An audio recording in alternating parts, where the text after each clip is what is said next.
4 फरवरी 1999 भारत और पाकिस्तान के बीच इसी तारीख को दिल्ली के फिरोजशाह कोटला मैदान पर एक ऐतिहासिक टेस्ट मैच की शुरुआत हुई थी। ऐतिहासिक इसलिए क्योंकि इसी टेस्ट मैच में पाकिस्तान की दूसरी पारी में अनिल कुंबले ने 10 विकेट लेकर एक अनोखा कीर्तिमान बना दिया था। कुंबले के इस अविश्वसनीय प्रदर्शन के चलते भारत ये मैच 212 रन से जीतने में कामयाब हुआ था। कुंबले के अलावा भारत की इस जीत का एक और नायक था जिसने अपनी बल्लेबाजी से भारत की इस जीत में बड़ा योगदान दिया था। उस दुबले पतले बाएं हाथ के बल्लेबाज का नाम है सदगोपन रमेश। वो सदगोपन रमेश जिसने अपने पहले ही सीरीज में वसीम अकरम, वकार यूनिस और शक्लैन मुश्ताक जैसे दिग्गज गेंदबाजों का डटकर सामना किया और उनके सामने खूब रन भी बनाया। वो सदगोपन रमेश जिसके इंटरनेशनल क्रिकेट के शुरुआती प्रदर्शन को देखते हुए उन्हें भारतीय क्रिकेट के भविष्य के रूप में देखा जा रहा था। आज के इस वीडियो में हम आपको सदगोपन रमेश के प्रारंभिक जीवन, उनके क्रिकेट करियर और क्रिकेटर से एक्टर बनने तक के सफर के बारे में बताएंगे। सदगोपन रमेश का जन्म 13 अक्टूबर 1975 को भारत के तमिलनाडु राज्य में हुआ था। बचपन से ही रमेश का मन पढ़ाई लिखाई से ज्यादा खेल कूद में लगता था। जब रमेश 10 साल के हुए तब उन्होंने टेनिस बॉल से क्रिकेट खेलना शुरू किया। विश्व क्रिकेट में बतौर बल्लेबाज अपनी पहचान बनाने वाले रमेश शुरुआत में एक तेज गेंदबाज बनना चाहते थे और इसके लिए उन्होंने काफी मेहनत भी की थी। तमिलनाडु की अंडर 13 टीम में सेलेक्ट होने के लिए उन्होंने ट्रायल मैचों में शानदार गेंदबाजी की थी, लेकिन फिर भी उनका चयन अंडर 13 टीम में नहीं हो पाया और इससे तंग आकर उन्होंने अपने इस फैसले को बदलकर स्पिन गेंदबाज बनने का फैसला किया। अपने इस फैसले पर रमेश ने एक इंटरव्यू में कहा था कि तेज गेंदबाज बनने में बड़ी मेहनत लगती है और जब इतनी मेहनत के बाद भी उन्हें तमिलनाडु की अंडर 13 टीम में पिक नहीं किया गया तब वो निराश हो गए और इसी वजह से उन्होंने स्पिनर बनने का फैसला किया। कुछ समय बाद रमेश का बतौर ऑफ स्पिनर तमिलनाडु की अंडर 16 टीम में चयन हो गया। वक्त के साथ रमेश के खेल में और सुधार होने लगा और वो अपनी टीम के लिए एक स्पिन ऑलराउंडर की हैसियत से खेलने लगे। इसके बाद रमेश के साथ एक क्लब मैच के दौरान कुछ ऐसा हुआ जिसके कारण रमेश स्पिन ऑलराउंडर से एक स्पेशलिस्ट ओपनर बन गए। दरअसल उस मैच से पहले रमेश की टीम के एक सलामी बल्लेबाज चोटिल हो गए और टीम के सामने पारी की शुरुआत किससे करवाई जाए ये समस्या पैदा हो गई। कप्तान और टीम मैनेजमेंट ने रमेश पर भरोसा जताया और उन्हें ओपनिंग करने के लिए भेज दिया। रमेश को ओपनिंग रास आ गई। उस मैच में उन्होंने ओपनिंग करते हुए 196 रन की पारी खेल डाली। वर्ष 1995 में हैदराबाद की टीम के खिलाफ रमेश ने अपना रणजी डेब्यू किया। इस मैच में रमेश ने पहली इनिंग में 59 और दूसरी इनिंग में 132 रन की पारी खेलकर अपने पहले फर्स्ट क्लास मैच को यादगार बना दिया। फिर आने वाले समय में रमेश घरेलू क्रिकेट में कुछ खास नहीं कर पाए, लेकिन 1998-99 का रणजी सीजन रमेश के लिए बेहद खास रहा था। इस साल रमेश ने रणजी मैचों में 52 की औसत से रन बनाया। इसी दौरान पाकिस्तान 2 टेस्ट मैचों की सीरीज के लिए भारत के दौरे पर आ रही थी और इस टेस्ट सीरीज के शुरू होने से पहले भारतीय टीम के सलामी बल्लेबाज नवजोत सिंह सिद्धू ने अचानक क्रिकेट से संन्यास की घोषणा कर दी। सिद्धू के संन्यास और घरेलू क्रिकेट में रमेश के अच्छे प्रदर्शन ने उनके लिए इंडियन टीम के दरवाजे खोल दिए। रमेश को पाकिस्तान के खिलाफ घरेलू टेस्ट सीरीज के लिए इंडियन टीम में बतौर सलामी बल्लेबाज शामिल कर लिया गया। ये वो समय था जब सचिन और गांगुली की जोड़ी ने वनडे क्रिकेट में ओपनिंग का जिम्मा पूरी तरह से संभाल लिया था, लेकिन टेस्ट मैचों में भारत अभी भी सलामी जोड़ी को लेकर परेशान थी। टीम ओपनिंग के लिए नयन मोंगिया, सबा करीम, अजय जडेजा और लक्ष्मण जैसे खिलाड़ियों पर निर्भर रहती थी जो उस पोजीशन के लिए स्पेशलिस्ट नहीं थे, लेकिन रमेश के टीम में आ जाने से ऐसा लगने लगा कि अब भारत की ये समस्या खत्म हो जाएगी। रमेश ने अपना टेस्ट डेब्यू 1999 में पाकिस्तान की टीम के खिलाफ अपने घरेलू मैदान चेपॉक में किया था। इस मैच में रमेश का स्कोर था 43 और 5 रन। मैच में रमेश की बल्लेबाजी से कप्तान अजरुद्दीन काफी खुश हुए थे।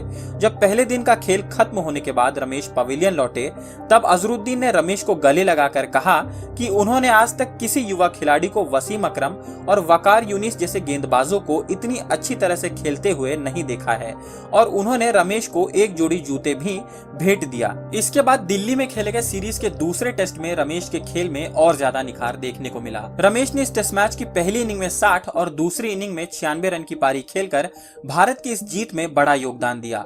अपने करियर के दूसरे टेस्ट मैच में वसीम अकरम, वकार यूनिस और शक्लैन मुश्ताक जैसे गेंदबाजों के सामने रमेश ने जिस तरीके की पारी खेली थी वो वाकई में सराहनीय थी, लेकिन इतना उम्दा प्रदर्शन करने के बावजूद भी इस टेस्ट मैच को सिर्फ और सिर्फ अनिल कुंबले के लिए याद किया जाता है। दरअसल फिरोजशाह कोटला में खेले गए इसी टेस्ट मैच में कुंबले ने एक पारी में सभी 10 विकेट झटक कर इतिहास रच दिया था। कुंबले के शानदार गेंदबाजी के सामने रमेश का प्रदर्शन फीका पड़ गया था। आपको बता दें, रमेश इस टूर्नामेंट में भारत की ओर से सबसे ज्यादा रन बनाने वाले बल्लेबाज रहे थे। 2 मैचों की इस टेस्ट सीरीज में रमेश ने 51 की औसत से 204 रन बनाया था।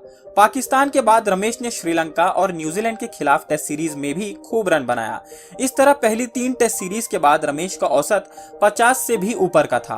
टेस्ट मैचों में बेहतरीन खेल दिखाने के बाद रमेश को भारत की वनडे टीम में भी जगह मिल गई और वनडे में भी रमेश ने कुछ कमाल की पारियां खेली, जिसमें 1999 में पाकिस्तान के खिलाफ शारजा में उनके द्वारा खेली गई 82 रन की पारी शामिल है। रमेश 1999 के वर्ल्ड कप में भारतीय टीम का हिस्सा रहे थे। इस वर्ल्ड कप के 5 मैचों में रमेश ने 28.80 की औसत से 144 रन बनाया था और उनका सर्वाधिक स्कोर था 55 रन, जो उन्होंने जिम्बाब्वे के खिलाफ बनाया था। टेस्ट मैचों की तरह रमेश वनडे में उस प्रभावशाली तरीके से रन नहीं बना पाए। ऐसे में रमेश का वनडे करियर 1999 के मार्च महीने से शुरू हुआ और अक्टूबर में खत्म हो गया। 1999 का साल खत्म होते होते रमेश का बल्ला टेस्ट में भी शांत पड़ गया और इसी के चलते उनकी टेस्ट टीम से भी छुट्टी हो गई। फिर करीब 1 साल बाद रमेश ने दोबारा भारतीय टीम में वापसी की और ठीक ठाक प्रदर्शन भी किया, लेकिन ये सीरीज रमेश के इंटरनेशनल करियर की आखिरी सीरीज साबित हुई। बताया जाता है कि श्रीलंका के खिलाफ टेस्ट सीरीज में रमेश का प्रदर्शन भले ही बहुत शानदार नहीं था, लेकिन उनके प्रदर्शन से कोच जॉन राइट्स और कप्तान सौरव गांगुली खुश थे।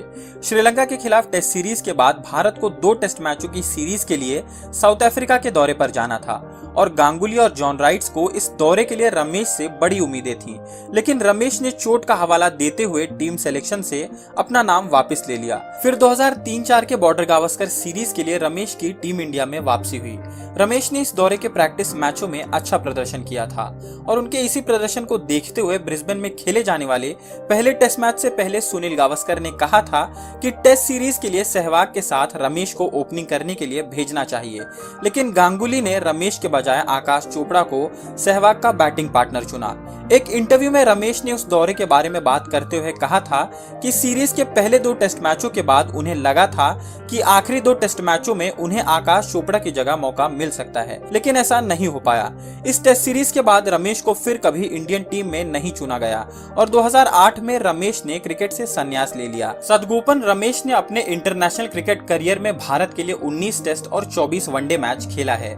टेस्ट मैचों में रमेश ने 37.90 की औसत से 1367 रन बनाए, जिसमें उनका सर्वाधिक स्कोर 143 रन रहा, जबकि वनडे में उन्होंने 28.08 की औसत से 646 रन बनाए और इस फॉर्मेट में उनका सर्वाधिक स्कोर 82 रन रहा। आपको बता दें कि रमेश के नाम क्रिकेट में काफी अहम रिकॉर्ड भी दर्ज है। दरअसल रमेश ऐसे पहले भारतीय क्रिकेटर हैं जिन्होंने पहली ही बॉल पर वनडे क्रिकेट में विकेट लेने का इतिहास रचा था। उन्होंने ये कारनामा वेस्टइंडीज के खिलाफ सिंगापुर में किया था।